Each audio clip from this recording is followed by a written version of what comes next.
আমার একটা প্রাণের সরকার ছিল খালেদা, এতই সার কিনে আমি দুধ পাচ্ছি। 300 টাকার সার কেনা মানে 300 টাকা বস্তা মানে কি 20,000 টাকাতে কত বস্তা সার পাচ্ছি। আমার চিন্তা হচ্ছে খালি খালেদা না প্রধানমন্ত্রী হলেও নি জীবন শান্তি। এমন কোন সরকার নাই 300 টাকা বস্তা ইউরিয়া দেয়। আমরা আবার শাসনু খালেদা খালি বাঁচা থাকলে ও আবার রাষ্ট্রপতি বানিয়ে এই দেশ 150 টাকা বস্তা সার লাগানো। ওবায়দুল কাদের তুই মরবু কে? সারের দাম কমাচ্ছি তুই দেখে মরে না। কথা বল,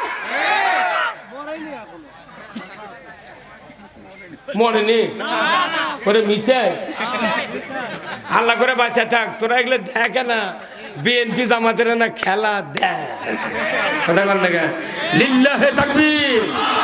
আগামী দিনে বাংলাদেশে কোরআনের পতাকা পথ পথ করে উঠবে ইনশাআল্লাহ। কারো ক্ষতি হবে না। অমুসলিম আরো বাংলাদেশের জামাইর হিসেবে থাকবে, কোন দলের ক্ষতি হবে না। সুদ হারাম হলে আওয়ামী লীগের সুবিধা, বিএনপির সুবিধা, জাতীয়বাদীর সুবিধা, তবলিগের সুবিধা, জামাতের সুবিধা, সাধারণ মানুষের সুবিধা, হাজির সুবিধা, সব মানুষের সুবিধা। ওরা মনে করছে এরা কি বেন করবি, কি করবো। আচ্ছা কোন আপনাকে ভাই ছোট ছোট বাচ্চা নাই কারু কারু, এই যে কঠিন শীত দেখবেন সকালবেলা উঠে মায়ে থাল বাসন মাজা ওই শোল উঠিছে, তখন ওই গাওয়ার তেল দিয়ে ওই যে পশমির সেট কিনে দিয়েছে, আপনি দিয়েছেন 2,500 টাকা দাম, তখন ওই মায়ে ওই ছোট ছোট বাচ্চাকে ঠ্যাঙ্গ লিজে লিয়ে 1 লাখ ধরে ইঙ্গে ঢুকে দিচ্ছে, কিন্তু এক পাও দেয় আর এক পায়ের উপর ভর দেয়, ওই পাও খুলে ফেল দেয়। 5 বার যতই দিচ্ছে খুলে ততই মায়ের জোরদার পক্ষে যতই পরে দেবার লাগে শোল চিৎকার করে কান্দে। এর মধ্যে শোলের বাপ নইমের বাপ করছে, কেন শোল কান্দে কেনা? কোথায় কান্দি? আমি কাপড় পরে দিচ্ছি, শোলের ঠোঁট কালো হয়ে গেছে শীতের চোটে, কেমন খালি কান দিচ্ছে। তুমি এনে আসো তো, তোর আসছে বাপ কথা, তুমি এনে ধরো। বাপ করছে কি বগলের তলে হাত দিয়ে মাটিতে খাড়া করে থোছে, আবার মায়ে পাও পরে দিছে, ওই আবার পাও খুলেছে। ওই তো বোঝে না যে এটা কি হবি। এখন বাপ তখন বুদ্ধি করে করছে, ও এক মাটি ধরা হবে না, ওকে একবারে আলোক করে দিকে বলে। যখন আলোক করছে তখন পশ্চিমের পায়ে তোমার 2 পাও একবারে মায়ে ঢুকে দিয়েছে, দিয়ে তখন টান মারছে, তারপর ফুল হাতা জ্যাকেট গাওয়াত দিয়েছে। তখন মাও কিছুক্ষণ পর দুধ দিয়েছে। ওই সন্তান চিন্তা করছে, কে রে এত আরাম হয় গা, এক্ষুনি কাঁপনু এত আরাম গা। তখন ওই মায়ের কোলে তুই ঘুমাচ্ছে। এই শোল যদি আগে জানলো হনি যে এই পশ্চিমের কাপড় গাওয়াত দিলে আমাকে গরম ধরবি, শীত লাগবে না, তাহলে ও কানলো হনি কথা কোনা।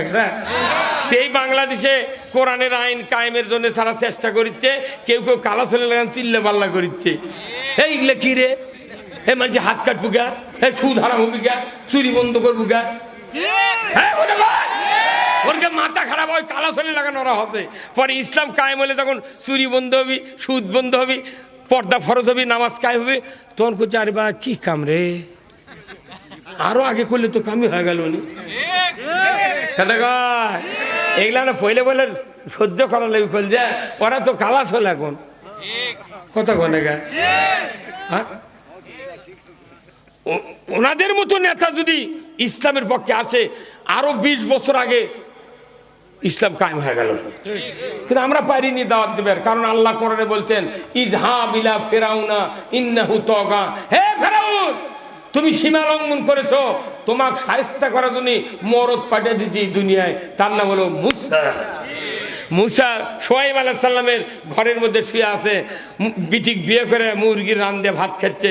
তখনই জিবরাইল দেখো তো, মুসা তোমাকে এটি মুরগি দিয়ে ভাত খাওয়ার জন্য পাঠানো হয়নি, ইজহাব ইলা ফিরাউনা ইন্নাহু তাগা। ওই ফিরাউন মিশরের প্রধানমন্ত্রী সীমা লঙ্ঘন করেছে, তুমি তাকে দাওয়াত দাও লা ইলাহা ইল্লাল্লাহু মুসা কালিমুল্লাহ। আল্লাহ দায়িত্বে দাওয়াত দেওয়ার প্রফর্মা দিয়ে দিয়েছে, আগে বড় বড় নেতাকে দাওয়াত দেওয়া লাগবে। আমরা ওগুলা এমপি চেয়ারম্যান মেম্বারের দাওয়াত না দেয়া আমরা দেখছি কইলে আল্লাহ মূল্যে আল্লাহ। কিন্তু ভোটের সময় দাওয়াত কোনো ওই ওই বড় প্রধানমন্ত্রীর ভোটের যে দাম, এটা কল্যা আল্লাহর ভোটের সেই দাম। আমরা গরিব মানুষকে নিয়ে কাম করবে চাচ্ছি কথা বল না গা। কোন একদিন এদেশের কাছে কলেমার পতাকা দুলবে, সেদিন সবাই খোদাই বিধান পে দুঃখ বেদনা ভুলবে। পৃথিবীর যত ইতিহাস, যত তাফসীর কারক দুনিয়ার ইতিহাস লিখেছেন, পৃথিবীর কোন ভূখণ্ডে যত জায়গায় শান্তি কায়েম হয়েছে যুগে যুগে, ওই যুগে ওই সময় ওই এলাকায় যতক্ষণ পর্যন্ত কালেমার পতাকা বিজয় লাভ না করেছে, ওই সমাজে দুঃখ বেদনা দূর করা সম্ভব হয় না।